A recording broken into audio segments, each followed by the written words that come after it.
California is trying to reimagine what public safety looks like to see if we can really change people while they're in jails and in prisons. I had heard rumblings coming out of Governor Gavin Newsom's office that he was interested in the Scandinavian model. Work that's been done in Scandinavia and elsewhere is important, and we're looking. That's sort of the heart of the Scandinavian model, is that prison can be a time to really reflect on yourself and hopefully come out better. Covering a topic like this is a bit of a minefield. Anita was especially attuned and was able to pierce through that through her sophistication and writing ability. The Scandinavian model is actually being used on a limited basis in a number of places in the United States. I went to a prison that they call Chester in Pennsylvania. You walk in and it looks sort of like an airport lounge. The freedom you see inside really is a critical part of the rehabilitation. I started a conversation with the guards, the corrections officers union, and they invited me to come along to Norway to see some of these prisons and how they work. It doesn't necessarily feel like a prison. The inmates just have a lot more freedom. They are in their own clothes. You see them walking around, shopping in the store.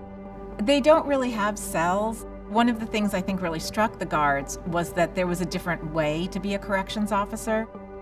I spent a lot of time with one particular guard, Steve Durham, who everyone calls Bull, and got his take on a lot of things. A good day for a correctional officer on their job is a day that nothing violent happens and everybody gets to go home safe.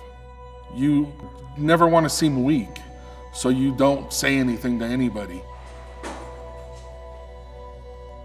I first met Anita in Norway, getting on a bus to go to Halden prison.